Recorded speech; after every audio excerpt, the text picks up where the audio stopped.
Aujourd'hui, nous allons décortiquer ce sujet, les 7 principales faiblesses féminines que tout homme doit connaître. Je parle ici des points de pression prévisibles dans les relations amoureuses modernes.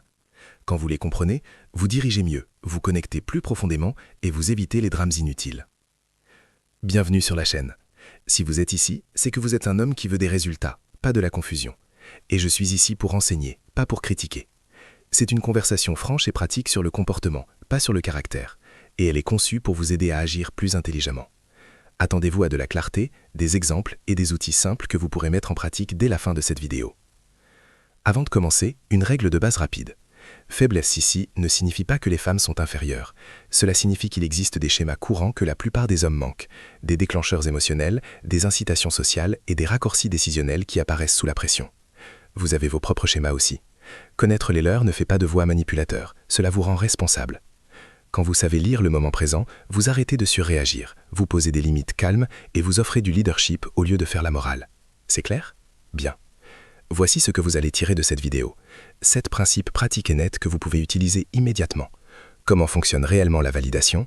Pourquoi l'incohérence crée de l'attraction et de l'anxiété? Quand l'attention devient un piège? Comment les limites filtrent les jeux? Quoi faire quand les tests apparaissent? Comment la rareté fausse ses choix? Et pourquoi votre cadre, votre frame, bat n'importe quelle phrase toute faite? Je vais vous donner des exemples, le langage exact et l'état d'esprit qui vous permet de rester respectueux tout en étant décisif. Gardez vos notes ouvertes. À la fin, vous saurez quoi surveiller, comment répondre sans que vos émotions ne prennent le dessus et comment diriger une connexion qui soit agréable pour vous deux. Si cela ressemble à la mise à jour que vous attendiez, vous êtes au bon endroit. Abonnez-vous, partagez ceci avec un frère qui en a besoin et allons-y. Prenez de l'eau et concentrez-vous pendant 10 minutes maintenant. 1. L'économie de la validation. Rendez les éloges rares. Si les éloges sont partout, ils ne valent rien. La plupart des hommes distribuent la validation comme des échantillons gratuits, des bonjours constants, des emojis avec des yeux en cœur sur chaque selfie, des textos rapides, tu es magnifique avant même qu'elle ne se soit investie. Ça semble poli, ça semble encourageant, mais ça tue l'attraction. Pourquoi? Parce que l'attention est une monnaie, et la valeur chute lorsque l'offre explose. Quand vous rendez la validation rare, vous transformez vos mots en quelque chose qu'elle remarque, qu'elle poursuit et qu'elle respecte. Il ne s'agit pas de jouer au mec froid, il s'agit d'utiliser le renforcement avec intention. Ainsi votre approbation guide réellement la connexion. Pensez en termes de renforcement, ce qui est récompensé et répété. Si vous récompensez le physique 24 heures sur 7, vous élevez une artiste qui a soif de scène et oublie la relation. Si vous récompensez l'attitude, l'effort et la loyauté, vous invitez davantage de ces choses-là. Remplacez la flatterie bon marché par une appréciation méritée. J'aime la façon dont tu as prévu ce petit détour. Tu es doué pour créer des moments. Ça touche plus profondément qu'un tu es joli. Le physique est commun. Les choix sont rares. Louez ce qu'elle contrôle. Le timing compte. Au début, gardez vos compliments occasionnels et précis. Elle partage une opinion réfléchie, vous le reconnaissez. Elle va au bout d'un plan, vous l'appréciez. Vous ne faites pas de la rétention, vous faites de la curation. Votre attention doit refléter son investissement. Si elle met de l'énergie, vous la reflétez. Si elle se retire ou vous teste, vous restez calme et neutre. Ce calme, c'est du leadership. Ça lui dit que vous n'êtes pas là pour faire une performance pour obtenir son approbation. Vous êtes l'approbation. Le langage compte aussi. Remplacez les éloges généraux par des éloges ancrés. Cette robe est une tuerie, ça flatte la surface. Cette couleur correspond bien à ta vibe. C'est joueur mais précis. Ça montre que vous remarquez les détails. Le spécifique bat le générique, le privé bat le public. Faites des éloges en personne ou dans une note vocale où le ton et la présence ont du poids. Inondez ses commentaires d'émojis lui apprend que votre attention vit en ligne. Gardez votre centre hors ligne, là où vit la vraie connexion. L'équilibre est tout. Vous pouvez être chaleureux et sélectif à la fois. Mélangez l'appréciation directe avec un défi ludique. C'est marrant d'être avec toi. Garde cette énergie pour vendredi. Je prévois quelque chose qui en aura besoin. Maintenant, votre approbation pointe vers l'avenir et l'invite à apporter plus de ce que vous aimez. Cela crée un élan au lieu d'une dépendance. Elle ne se sent pas seulement admirée, elle se sent guidée.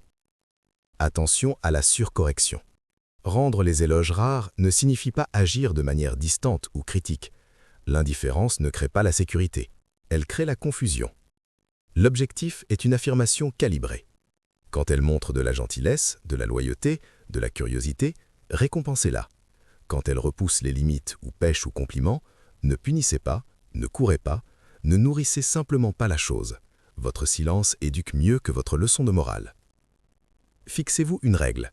Chaque compliment doit être mérité, spécifique et lié à un comportement dont vous voulez davantage.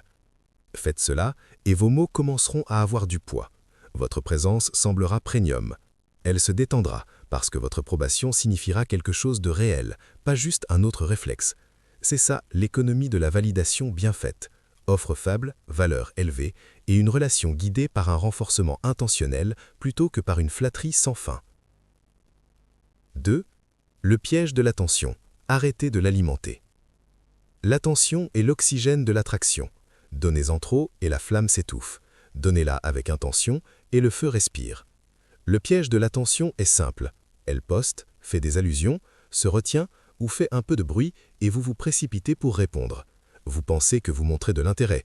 Ce que vous faites en réalité, c'est lui apprendre qu'un effort minimal rapporte une récompense maximale. Cette leçon vous coûtera cher plus tard. Comprenez la boucle. Chaque notification que vous envoyez, like, commentaire, double texto, dépose une petite pièce de dopamine dans sa poche. Si ces pièces arrivent quoi qu'elles fassent, elle n'a aucune raison d'investir. La solution n'est pas la froideur, c'est la calibration. Vous alignez votre attention sur son effort. Gros effort de sa part, vous vous engagez. Faible effort ou petit jeu, vous ralentissez, vous vous occupez et vous laissez le silence faire l'enseignement. Commencez par votre téléphone. Une disponibilité sans fin est un répulsif à l'attraction. Si vos réponses sont instantanées à toute heure, vous signalez que vous n'avez rien de plus important que ces notifications. Créez des fenêtres de réponse. Focus le matin, vérification au milieu, conclusion le soir. Quand vous répondez, répondez avec un but. Ajoutez de la valeur. Fixez un plan ou faites avancer l'histoire. C'est marrant. Jeudi 19h. On essaie ce nouveau resto thaï? La direction bat les gouttes de petites conversations, small talk. Auditez votre comportement sur les réseaux sociaux. La flatterie publique est bon cher. Cela l'entraîne à courir après la foule, pas après la connexion.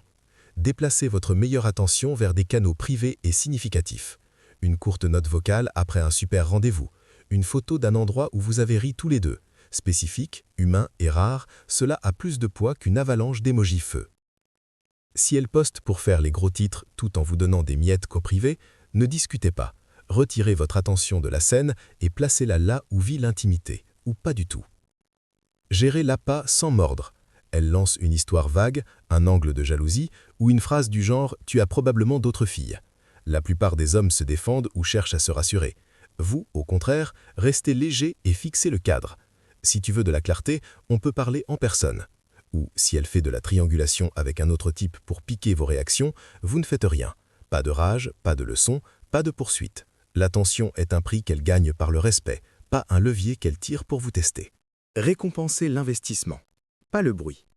Quand elle planifie, arrive à l'heure, apporte de la chaleur, donnez de la présence et de l'appréciation. Quand elle fait mur ou pêche à réaction, vous gardez vos plans et votre calme. Le message est clair, sans discours. Un comportement de qualité obtient une attention de qualité. Une qualité médiocre n'en obtient aucune. Utilisez un langage propre et ferme. Je ne suis pas sur mon téléphone ce soir. On parle demain. Si tu es libre mercredi, je t'appelle à 20h. J'aime la direction que ça prend quand on fait tous les deux des efforts. Simple, stable et tourné vers l'avant. Pas de reproches, pas de supplications, juste des standards. L'attention est votre volant. Tenez-le lâchement et la relation part dans tous les sens. Tenez-le avec une force calme et le voyage devient fride. Arrêtez de tout nourrir. Nourrissez ce dont vous voulez plus. Quand votre attention reflète vos valeurs, sa meilleure version a une raison de se montrer. Et si ce n'est pas le cas, vous aurez économisé votre temps. 3. La prévisibilité tue. L'étincelle. Gardez du mystère. Le confort, c'est sympa. L'alchimie ne se construit pas sur le sympa. Quand elle peut écrire le scénario de votre prochain mouvement, même texto de bonjour, même routine le week-end, même « tu veux faire quoi ?», l'énergie s'aplatit.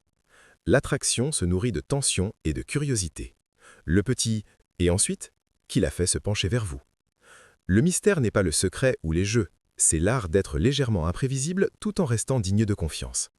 Vous êtes fiable dans vos valeurs, imprévisible dans la saveur. Pensez à comment l'excitation fonctionne vraiment. Le cerveau s'illumine quand une récompense n'est pas garantie. Si chaque interaction avec vous semble résolue d'avance, il n'y a rien à ressentir. La plupart des hommes confondent cohérence et répétition. La cohérence signifie que vos standards ne vacillent pas. La répétition signifie que votre comportement ne change jamais. Gardez le premier, brisez le second. Soyez à l'heure, soyez chaleureux, tenez parole et variez la façon dont vous créez des expériences. Commencez par le rythme. Vous n'avez pas besoin de répondre à la même vitesse à chaque fois ou de traîner ensemble les mêmes jours chaque semaine. Quand la vie est pleine, votre attention a naturellement des flux et reflux. Ce rythme est attirant. Il signale que vous êtes un homme avec une mission. Amis, entraînement et repos. Envoyez un texto quand vous avez vraiment quelque chose à dire. Appelez quand vous pouvez offrir de la présence, pas des restes. Planifiez un rendez-vous quand vous avez une idée authentique.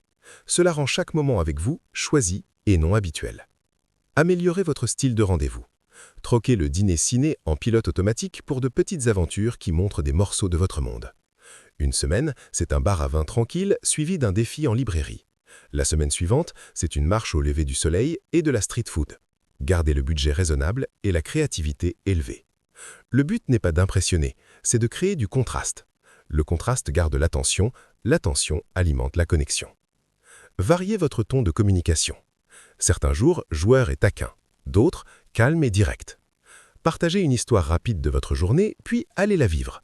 Si elle est habituée aux longs textos, déplacez les conversations importantes vers un court appel.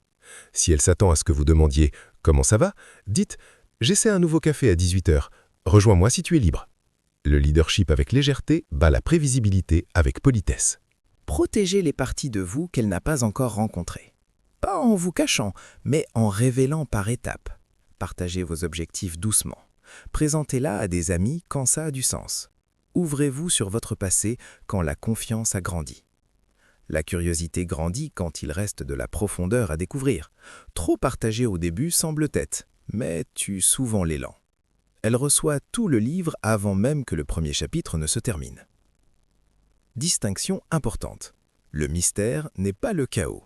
Ne confondez pas imprévisibilité et manque de fiabilité, flakiness. Tenez vos engagements. Si vous avez dit vendredi, c'est vendredi. La surprise est dans la texture, pas dans la fiabilité. Vous êtes le même homme de caractère, différent dans l'expression. Quand vous vivez avec un but, vous serez naturellement moins prévisible parce que votre vie a des contours. Bloc d'entraînement, sprint créatif, temps en famille, resets en solo. Laissez-la s'intégrer dans un emploi du temps vivant et en mouvement, pas dans un emploi du temps vide. C'est ça l'étincelle. Elle peut compter sur vous, mais elle ne peut pas tout à fait vous étiqueter. Et ce petit écart entre ce qu'elle sait et ce qu'elle est sur le point de découvrir garde l'histoire vivante. 4. Le drame récompense. Coupez l'approvisionnement. Voici Jason et Maya. Ils s'aimaient bien, pas de doute, mais une semaine sur deux, une petite étincelle se transformait en feu de joie. Réponse tardive, blague mal comprise, commentaire sur une ex. L'instinct de Jason était de se précipiter avec des paragraphes, des appels, des explications et des cadeaux. Chaque flambée lui gagnait une place au premier rang de son attention. Avec le temps, Maya n'avait pas besoin d'harmonie pour se sentir proche. Elle avait besoin de chaleur. Pas parce qu'elle était mauvaise, mais parce que la relation lui avait appris une règle. Le drame apporte la connexion. L'attention est une récompense. Là où vous la placez, le comportement grandit. Si les larmes, les accusations ou les regards froids débloquent constamment votre temps et votre énergie, attendez-vous à en avoir plus. Quand vous réparez chaque tempête émotionnelle, vous entraînez accidentellement la relation à dépendre des tempêtes. C'est comme ça que des gens bien dérivent vers des schémas chaotiques. Ils nourrissent la chose même qu'ils veulent arrêter. Couper l'approvisionnement ne signifie pas punir ou devenir silencieux par jeu de pouvoir. Cela signifie rediriger l'attention vers le respect et loin du spectacle. Jason a changé une habitude. Il a arrêté de donner l'attention maximale pendant l'émotion maximale. Quand Maya envoyait un mur de reproches à minuit, il répondait le matin avec un cadre simple. « Je veux qu'on parle quand on pourra être calme et clair. Je suis libre demain à 18h. » Il n'était pas froid, il était spécifique, chaleureux et ferme sur le timing et le ton. Voici ce qui s'est passé. La première fois qu'il n'a pas sauté dans le cycle infernal d'1h du matin, la tempête a fait rager plus fort. C'est normal, toute habitude résiste au changement. Il est resté stable, pas de leçons, pas de poursuites. Il s'est concentré sur le sommeil, le travail, le sport, les amis, son centre. Le lendemain, il a apporté de la présence à une vraie conversation. Quand Maya parlait sans interrompre et assumait sa part, il la récompensait immédiatement par de l'attention, de l'appréciation et des projets. Quand elle montait la tension ou faisait des menaces, il faisait une pause, étiquetait le moment et réinitialisait le cadre. Je suis là pour résoudre les choses, pas pour me battre. Si on ne peut pas rester calme, on devrait continuer une autre fois. Cette phrase a fait plus qu'une n'importe quelle dispute. Les hommes demandent souvent « Les limites ne vont-elles pas me la faire perdre ?» La réponse est simple. Vous perdrez la version de la relation qui a besoin de chaos pour se sentir vivante. Ce qui la remplace est soit une connexion plus saine, soit votre liberté. Les deux résultats sont déictoires. Les limites protègent le désir, parce qu'elles protègent le respect. Pas de respect, pas de romance, seulement des cycles. Vous pouvez rester pratique. Si elle raccroche au milieu d'un appel, ne rappelez pas 9 fois. Envoyez un message clair. Je suis disponible quand on sera prêt à parler comme une équipe. Si elle poste un appât pour vous entraîner dans un drame public, ne commentez pas. Invitez à une conversation privée ou désengagez-vous entièrement. Si elle se referme complètement après un rendez-vous, n'interrogez pas. Donnez de l'espace et continuez vos projets. Ensuite, quand elle revient avec ouverture, donnez-lui votre meilleure attention. Ce contraste enseigne plus vite que les discours. Le drame prospère sur une récompense immédiate. Retirez la récompense, gardez vos standards et récompensez la maturité. Jason n'est pas devenu distant, il est devenu un thermostat au lieu d'un thermomètre, réglant le climat plutôt que de le réfléchir. C'est ça le leadership dans une relation. Pas de contrôle, pas de punition, juste de la guidance. Et quand la guidance devient la norme, le chaos manque d'air. 5. Les tests arrivent. Dirigez, ne réagissez pas. Un test n'est pas une attaque, c'est une question cachée à l'intérieur d'un comportement. Es-tu stable? Tes mots correspondent-ils à ton cadre? La mauvaise décision est de mordre à l'hameçon et de faire une performance. Faire une performance ressemble à se défendre jusqu'à l'épuisement, trop expliquer, chercher à être rassuré, devenir sarcastique, accepter des choses que vous n'aimez pas juste pour avoir la paix, ou transformer le moment en débat que vous devez gagner. Chacune de ces réactions enseigne que votre centre vit à l'extérieur de vous. Le leadership commence quand vous ralentissez, nommez ce qui se passe, fixez un ton et déplacez l'interaction vers la clarté. Quand l'appât de la jalousie apparaît, tu as probablement d'autres filles. Le mauvais mouvement est de rassurer en boucle ou de l'interroger. Qu'est-ce qui te fait penser ça? Suivi d'une longue conférence TED qui tue l'attraction. Le bon mouvement est léger et ancré. Si tu veux de la clarté, ravi d'en parler correctement. Je suis là pour nous, pas pour le drame. Prenons un café demain et remettons les pendules à l'heure. Court, chaleureux, directionnel. Vous n'esquivez pas, vous choisissez la bonne arène. Quand elle devient froide pour voir si vous allez courir après, le mauvais mouvement est une série de vérifications et de paragraphes d'excuses pour un crime que vous n'avez pas commis. Le bon mouvement respecte l'espace et votre emploi du temps. On dirait que tu es occupé. Pas de souci. Fais-moi signe quand tu seras libre et on prévoira un truc sympa. Ensuite, vous retournez à votre vie. Le silence peut être une limite sans ressentiment. Quand une annulation de dernière minute arrive, le mauvais mouvement est la culpabilisation ou la reprogrammation instantanée pour prouver votre flexibilité. Cela entraîne au manque de fiabilité. Le bon mouvement est neutre et ferme. Pas de stress. Regardons un autre jour. Mercredi ou la semaine prochaine, ça marche. Sinon, on peut sauter. Vous protégez votre temps et invitez un oui net. Quand elle lance un commentaire pointu pour voir si vous allez plier, tu es tellement sensible, le mauvais mouvement est de répondre par l'agressivité ou de rire du manque de respect. Le bon mouvement est une ligne calme. Je suis là pour m'amuser, pas pour l'irrespect. Si on reste bienveillant, je suis partant. Vous n'avez pas puni, vous avez dirigé le standard. Quand elle pousse pour de la certitude trop tôt, on est quoi? Le mauvais mouvement est le vague ou des promesses que vous ne pouvez pas tenir. Le bon mouvement est du leadership au présent. J'aime la direction que ça prend. Je m'engage à ce qu'on passe du temps ensemble régulièrement et à être honnête. Si on continue de construire comme ça, l'étiquette se mettra d'elle-même. Clair, plein d'espoir, ancré. Structurez votre langage autour de 4 temps. Reconnaître, déclarer votre cadre, offrir une direction et tenir la ligne. Je t'entends, je veux du calme et de l'honnêteté. Parlons ce soir à 20h. Ou je nous aime bien quand on est respectueux. Si on peut garder ça, je suis à fond.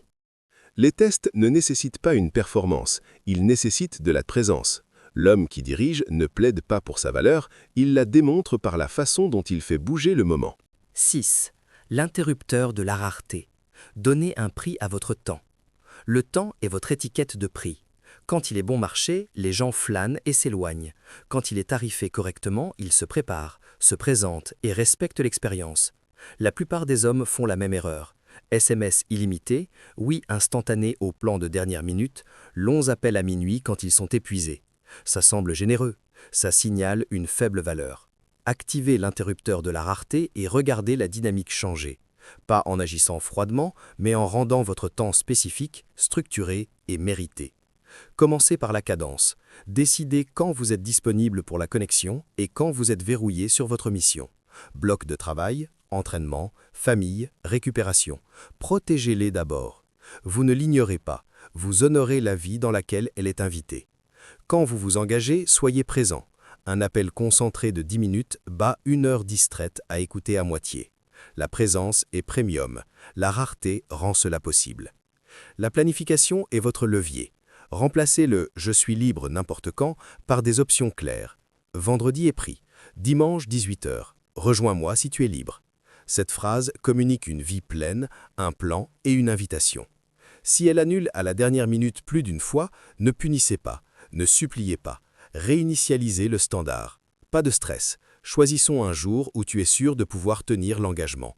Vous n'êtes pas un plan B, vous êtes un engagement qui vaut la peine d'être planifié. Les SMS ont aussi besoin de limites. Les allers et retours sans fin sont des fuites d'attention. Utilisez les textos pour fixer des plans, partager une blague rapide ou reconnaître quelque chose de réel, puis sortez. Gardez la profondeur pour la voix ou le face-à-face. Si elle essaye de vous garder dans une boucle de frappe constante, dirigez doucement. Je me mets au travail. Appel ce soir à 20h. Vous venez de donner un prix à votre temps et de guider la connexion vers la qualité. La rareté signifie aussi que vous ne courez pas après le faible effort. Si elle offre des peut-être et des miettes, votre réponse est calme et simple. On dirait que le timing n'est pas bon. Fais-moi signe quand tu pourras faire de vrais plans. Ensuite, vous allez vivre votre vie. Pas de dissertation, pas de tension, pas de bouderie. Les hommes pensent que le non bruyant est puissant. Le standard silencieux est plus fort. La personne qui protège son calendrier protège son respect. Récompensez l'investissement avec votre meilleure énergie. Quand elle contribue, suggère un endroit, arrive à l'heure, apporte de la chaleur, égalez-la. Donnez plus d'attention. Planifiez quelque chose de réfléchi. Ajoutez de la nouveauté. La rareté n'est pas la famine, c'est la curation. Vous canalisez votre temps vers ce qui construit le lien plutôt que vers ce qui le draine. Langage que vous pouvez utiliser dès maintenant. Je ne tape pas de texto pendant mes blocs de travail. Libre après 19h. Je planifie ma semaine le dimanche. Dis-moi quel jour tu peux bloquer. J'aime l'élan. Fixons quelque chose qu'on peut tous les deux vraiment tenir. Propre, chaleureux, stable. Pas de drame, juste un prix clair. Voici le secret silencieux.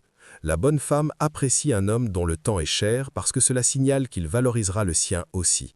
Vous devenez l'encre, pas l'animateur. Votre emploi du temps a du poids. Votre oui signifie oui. Votre non est poli et final. Activez l'interrupteur de la rareté et vos journées se remplissent de putes, tandis que vos relations se remplissent de respect. Cet équilibre est attirant, durable et indéniablement masculin. Le cadre gagne, le frame. Le calme bat le chaos. Le cadre est l'histoire que vous détenez sur vous-même et sur le moment. C'est la lentille qui fait que vos mots atterrissent comme du leadership au lieu d'une dispute. Quand votre cadre est calme, vous décidez du tempo, des sujets et du ton. Quand le sien est chaotique, réponse tardive, commentaires pointus, humeur changeante, votre stabilité devient la gravité qui ramène tout au centre. Vous ne la contrôlez pas, vous contrôlez le climat dans lequel vous êtes prêt à vous tenir. Fixez votre cadre avant de l'avoir. Connaissez votre plan, vos limites et votre vibe. Vous êtes là pour profiter, connecter et diriger. Vous n'êtes pas là pour négocier votre valeur. Cet état d'esprit change votre langage corporel. Épaules basses, rythme non pressé, voix un cran plus lente que d'habitude, des yeux qui écoutent au lieu de chasser. La présence parle plus fort que la protestation. L'homme qui bouge lentement signale qu'il n'est pas menacé. Quand la friction surgit, répondez avec du contexte, pas de l'adrénaline. Elle arrive 20 minutes en retard sans vraie raison. La plupart des hommes explosent ou avalent la couleuvre. Vous prenez la troisième voie.